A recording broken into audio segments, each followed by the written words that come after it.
Surat ini dinamai surat Al-Jasiyah, dan nanti pada pertengahan surat ini ada kata-kata jasiyatan.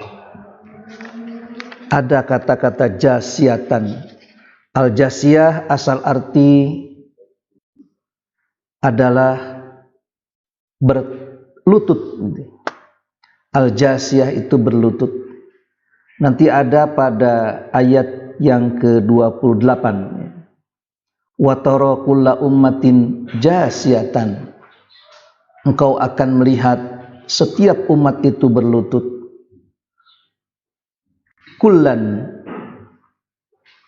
Kullu ummatin, setiap umat itu tud'a ila kitabiha, dipanggil menuju pada catatan amalnya. Al yauma tujzauna ma kuntum ta'malun, pada hari itu kalian akan dibalas apa yang kalian kerjakan. Jadi disitulah setiap umat itu akan menderu, akan berlutut, karena lisyiddatil ahwal, betapa beratnya rasa takut allati yushahiduhan nas yaumal qiyamah, yang orang-orang menyaksikannya pada hari kiamat. Intidharan lil hisab, menunggu hisaban. Qabla qismatil khalaiq fariqain, sebelum makhluk-makhluk tersebut dibagi menjadi dua kelompok. Fariqun fil jannah wa fariqun fis sa'ir. Satu kelompok itu berada di surga dan satu kelompok lagi berada di neraka. Jadi itu Al-Jasiyah. Mengapa dinamai jasiyatan? Nanti akan ada satu ayat, wataro kulla ummatin jasiyatan. Engkau Muhammad akan melihat setiap umat itu berlutut. Kullu ummatin tud'a ila kitabiha, setiap umat itu akan dipanggil menuju catatan amalnya. Al yauma tujzauna, dan pada hari itulah akan dibalas ma kuntum ta'malun, apa yang kalian kerjakan. Jadi di sini setiap umat itu berlutut lisyiddatil ahwal, karena beratnya rasa takut. Allati syahiduhan nas yaumal qiyamah, yang manusia saksikan pada hari kiamat. Intidharan lil hisab, yaitu menunggu hisaban. Menunggu hisaban, dan sebelum dikelompokkan atau dibagi dua kelompok, yakni fariqun fil jannah wa fariqun fis sa'ir. Yang kelompok pertama adalah di surga dan kelompok kedua itu di neraka. Seperti itulah surat ini dinamai surat Al-Jasiyah. Diawali dengan huruful muqatta'ah, dan Allah menerangkan kembali. Jika di surat Ad-Dukhan itu, di situ Allah bersumpah yang bermakna adalah perhatikan kitab yang memberikan penerangan, perhatikan Quran. Dan di surat ini menegaskan bahwa turunnya Quran ini, turunnya kitab ini minallahil azizil hakim. Jangan diragukan lagi, tidaklah turun melainkan dari Allah yang maha perkasa, yang maha kuasa, yang maha gagah, maha kuat. Al-Hakim, maha bijaksana. Tidak diragukan lagi kekuatannya, tidak diragukan lagi keperkasaannya. Dan tentu walaupun perkasa, Allah itu maha bijaksana. Inna fis samawati wal ardi la ayatin lil mu'minin.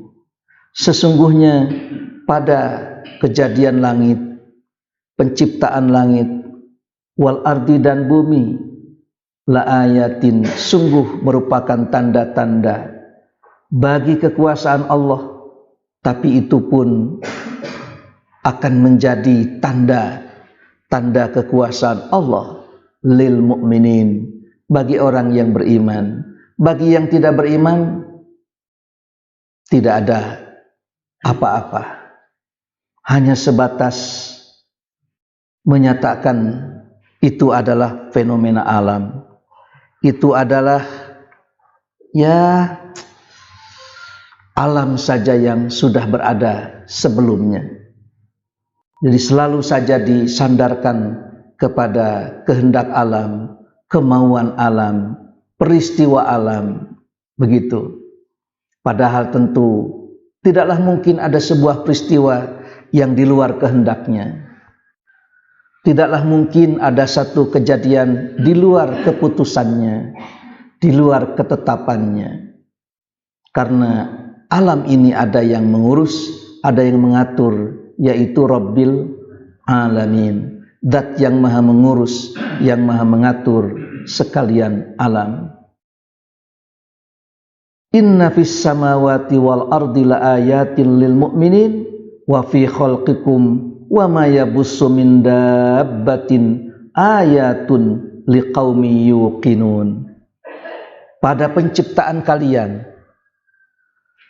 dan apa yang ia tebarkan yang berupa binatang atau yang berupa makhluk yang merayap, itu pun ayatun, adalah tanda-tanda kemahakuasaannya, dan itu akan dinyatakan sebagai tanda kemahakuasaannya liqaumi yuqinun, bagi kaum yang yakin.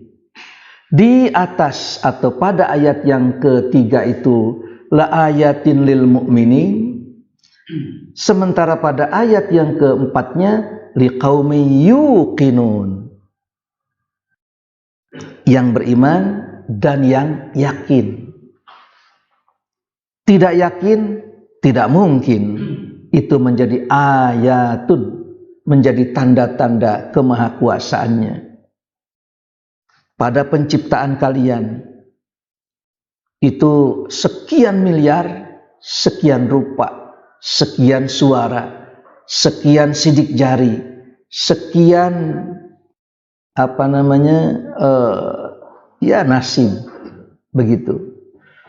Seperti itulah. Sementara manusia itu kalau membuat cetakan itu biasanya satu kali mencetak dengan cetakan yang ini sekian banyak. Nanti ada cetakannya lagi, ada monsternya, kemudian cetak sekian. Seperti pabrik pabrik mobil ya.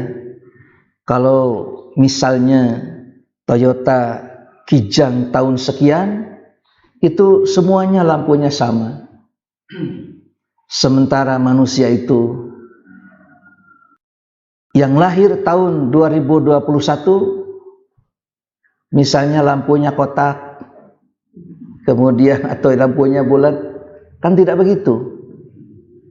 Tidak ada orang, wah kalau rupanya begini, ini tahun ya 90-an itu. Nah, kalau yang begini, wah ini tahun 60-an ini. Tidak bisa begitu kan manusia. Setiap hari itu, begitu ada yang lahir itu dengan rupa yang berbeda. Dan bahkan Quran menyatakan, wasawwarakum fa'ahsana suwarakum. Allah yang memberikan rupa dan ia yang membaguskan rupa kalian itu. Jadi rupanya pun Allah yang membuat, yang membuat. Dan ternyata itu beraneka ragam macam. Ya. Ada orang, aduh iya meni mirip, nya beda teteh. Bangna disebut mirip kayak beda. Nah, dan usarwa mau disebut mirip atuh. Kenapa eta kene? Begitu. Jadi kenapa dibedakan? Karena sama. Dan mengapa disamakan? Karena memang beda. Inilah manusia. Suaranya saja tidak ada yang sama. sehingga telinga pun bisa membedakan mana suara istri, mana suara tetangga, mana suara suami, mana suara tetangga. Ketika suara itu ternyata bisa dipalingkan, maka ketika itu juga mungkin memori kita ada gangguan. Sudah bisa membedakan. Begitu ada seorang anak itu menangis, mengapa seorang ibu itu lari kencang dan spontan dia itu langsung menjerit, aduh siap, langsung dia lari. Ternyata betul yang jatuh itu adalah anaknya. Kenapa? Karena sudah ada pada memorinya. Yang menangis seperti ini, wah pasti itu anak saya. Segera dilihatnya. Ini bagi mereka yang memiliki keyakinan. Tidak yakin, hatinya tidak akan terpanggil. Justru terpanggil itu karena yakin.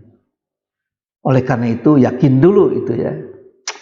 Wa fi khalqikum wa ma yabussu min dabbatin ayatun liqaumi yuqinun. Pada penciptaan kamu pun di situ ada tanda-tanda kekuasaan Allah.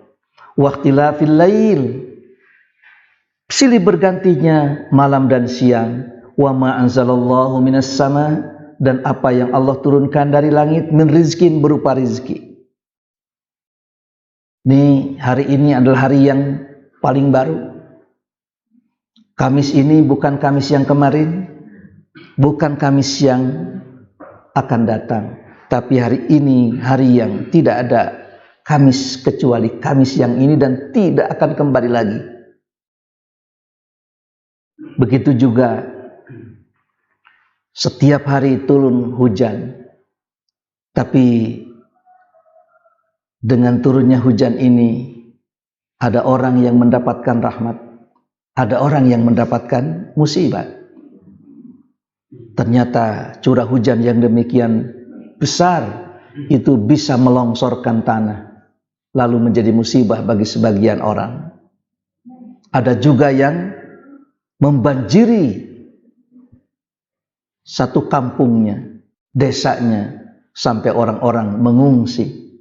Tapi ada juga yang tidak begitu banyak airnya, tidak begitu menggenang, cukup saja karena curah hujannya tidak begitu besar. Jadi bermacam-macam.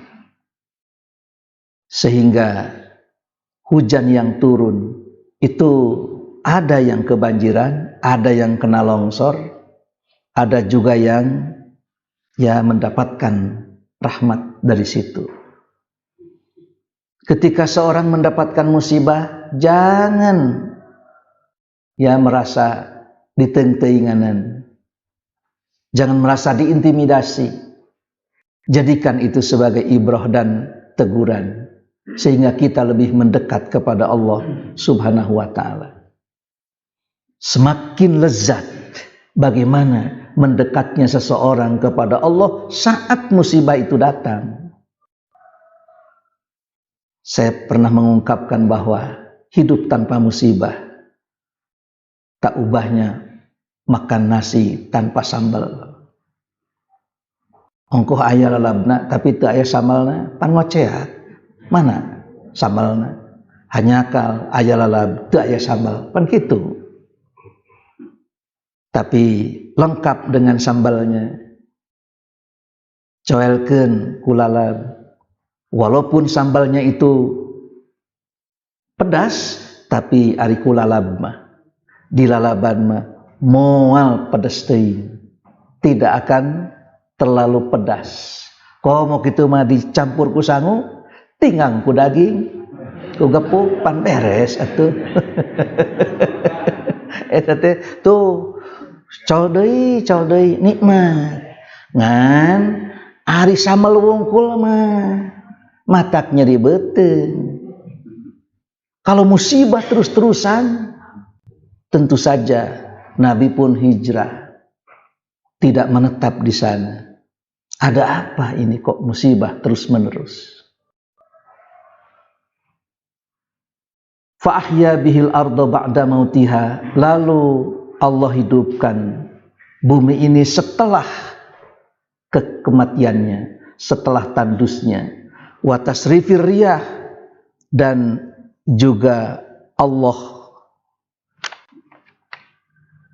ciptakan, ya, wa tasrifir riyah, dan pada perubahan angin, ayatun, itu pun menjadi tanda-tanda liqaumi yaqilun, bagi kaum yang berakal. Jadi ada yu'minun, ada yuqinun, ada yaqilun. Bagi kaum yang beriman itu akan menjadi tanda-tanda kekuasaan Allah. Begitu juga bagi kaum yang yakin, dan tentu lengkaplah karena memang orang itu berakal. Orang itu karena berakal sehingga dia beriman dan dia pun yakin. Yakinnya itu dengan akal yang Allah berikan kepada orang tersebut. Tilka ayatullah, demikianlah tanda-tanda kekuasaan Allah atau firman-firmannya yang berupa ayatun Qur'aniyatun natluha 'alaika bil haqq. Kami bacakan firman-firman itu dengan benar. Natluha 'alaika bil haqq. Kami bacakan ayat-ayat tersebut kepada kamu dengan benar. Fabi ayyi hadisin ba'dallah wa ayatihi yu'minun. Maka kepada perkataan manakah selain dari firman Allah ini, dan demikian juga mukjizat-mukjizatnya, mereka hendak beriman. Jadi kepada perkataan dan firman-firman yang mana kamu hendak beriman? Tentu tidak ada lagi melainkan kepada perkataan-perkataan dan firman-firman Allah. Oleh karena itu, secara sunnatullah, ayat kauniyah itu demikian, dan ditunjang dengan ayat-ayat Qur'aniyah. Kita baca ayat Qur'aniyah, lalu kita baca ayat-ayat kauniyah. Baik itu yang ada pada penciptaan kita diciptakan seperti apa, baik itu juga pada kejadian bumi dan langit, demikian juga pada pergantian siang dan malam, dan apa yang turun dari langit. Itu semua akan membuat orang lebih meningkatkan imannya, keyakinannya, dan otomatis semua itu karena kita memiliki akal yang sehat. Menurut akal yang sehat, ini adalah yang wajib kita imani. Sebab fabi ayyi hadisin ba'dallah, firman yang mana, kepada perkataan manakah selain firman Allah itu mereka akan menyandarkan keyakinan, keimanan, dan akal yang sehatnya. Alhamdulillah, kemarin sudah bersidang, ya, para ulama Dewan Hizbah, dan diungkap serta dipertanyakan secara terperinci kepada produsen, ya, produsen vaksin itu, ya. Jadi sejak bulan Oktober, ya, sejak bulan Oktober, baik itu Bio Farma sebagai satu-satunya produsen vaksin di Indonesia dan di dunia pun hanya 6 negara Islam yang mempunyai pabrik vaksin, yaitu di samping Bio Farma itu ada di Iran, ada Saudi, ada Maroko, ada Senegal, ada, kemudian di yang lain itu belum ada. Dan Bio Farma sejak bulan Oktober sampai pertengahan November itu langsung menuju ke Beijing, Cina, yang dalam hal ini adalah perusahaan Sinovac, Cina itu. Karena memang dari situlah yang paling cepat di dalam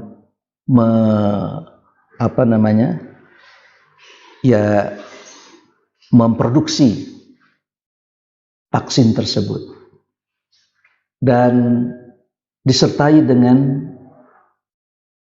tim auditor LPPOM MUI Pusat. Lalu juga di situ ada dari Kementerian Kesehatan. Kita tahu bahwa Bio Farma ini sudah sekitar 15 produk yang sudah di-ACC oleh WHO sejak berdirinya. Dan Bio Farma ini berdirinya mengelola vaksin itu bertahun-tahun, sehingga sekitar kurang lebih 120 tahunan Bio Farma itu berdiri. Jadi sebelum Indonesia ini ada, bahkan Bio Farma ini lebih tua ketimbang Persis. Persis baru 1 abad, itu sudah 1 abad lebih. Jadi dia tahu persis ya. Dan ada catatan-catatan tertentu bahwa sampai sekarang ternyata Bio Farma menyatakan tidak pernah ada vaksin kaki gajah. Selama ini ada kan di di media sosial, gara-gara divaksin kaki gajah lalu orang meninggal. Mohon ada klarifikasi. Tidak pernah ada. Yang ada itu adalah obat kaki gajah. Dan Bio Farma tidak pernah mengeluarkan obat itu, karena Bio Farma itu yang dikeluarkan adalah vaksin. Jadi itu klarifikasi dari beliau. Kemudian memang ada syarat-syarat dengan ketat sekali untuk penghalalan satu produk. Di antaranya adalah bahannya diteliti betul, apakah bahannya itu ada yang termasuk kategori haram secara dzati. Kemudian ada sumber dari bahan tersebut, termasuk juga tambahannya. Lalu bagaimana prosesnya? Sebab proses ini ternyata jangankan dari yang haram, dari yang halal saja akibat prosesnya menjadi haram. Walaupun ini dari daging sapi, tapi kalau penyembelihannya tidak syar'i, walaupun ini dari daging sapi, tapi ternyata misalnya diambilnya tanpa disembelih, atau juga barangkali dari anggur atau dari kurma, tapi setelah difermentasi jadi khamr, itu pun sangat teliti sekali. Dan termasuk juga alat-alatnya. Tidak boleh vaksin yang ada bahan dari yang diharamkan dicampurkan dengan vaksin yang sama sekali tidak ada bahan yang diharamkan. Nah, sementara vaksin COVID-19 ini sama sekali tidak ada mengandung bahan yang termasuk kategori haram secara dzati. Artinya tidak ada dari unsur babi, tidak ada dari unsur-unsur yang diharamkan. Karena bersentuhan untuk persemaiannya itu diambil dari ginjal kera. Kemudian begitu juga serumnya itu serum darah sapi. Jadi tidak diragukan lagi berkaitan dengan ini. Dan Bio Farma menerima bahan jadi itu sekitar kurang lebih 3 juta. dan 18 jutaan itu setengah jadi, yang setengahnya lagi dikerjakan di Bio Farma. Dan pertengahan tahun ini, insya Allah murni yang dari Bio Farma itu akan keluar, karena sekarang sedang berproses begitu. Oleh karena itu, kebetulan yang menyampaikan itu juga adalah ya PR-nya, dan termasuk juga yang ikut auditor ke Beijing, Cina. Jadi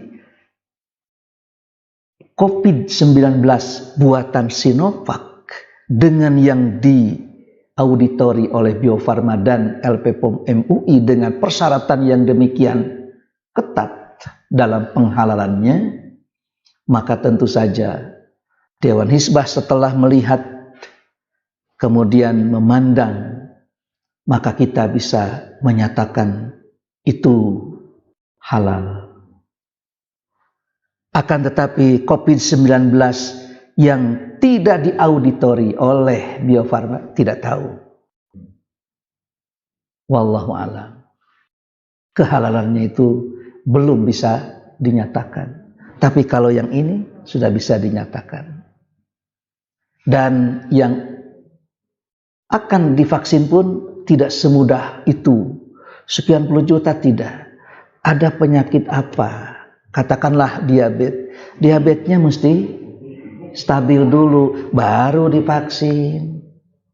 Lalu punya darah tinggi, darah tingginya stabil dulu, baru divaksin. Tuh ujung-ujung gejos-gejos wae. Nah, kemudian yang divaksin itu juga kan usia 18 tahun sampai 59 atau 60 tahunan. Begitu. Karena pada usia-usia seperti itulah yang rentan. Lalu sekarang, apakah kalau orang divaksin halal? Kalau vaksinnya itu sudah halal, lalu orang mau divaksin, maka tentu saja hukumnya mubah. Silakan, ini kan halal. Jadi kalau gepuk ini halal, lalu saya mau gepuk, silakan. Abdi mah alim, tek wae, abdi badan tempe, gitu. Nah, jadi secara otomatis, sebab Dewan Hizbah tidak mau terjebak. Ketika Dewan Hizbah menganjurkan, dikhawatirkan ada masalah-masalah. Sehingga supaya aman toswe halalkeun heula. Urusan nanti silakan mau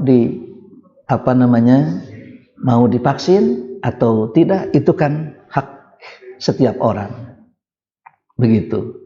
So, kalau dianjurkan atau tidak dianjurkan atau bagaimana, maka sudah nyatakan dulu halal. Nasi ini halal. Nasi ini juga halal.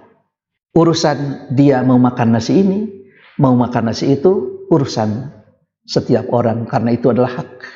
Abdi mah moal sangu ieu mah bodas. Nu ieu mah abdi mah ieu mah bade nu ieu we, nu ieu mah beureum.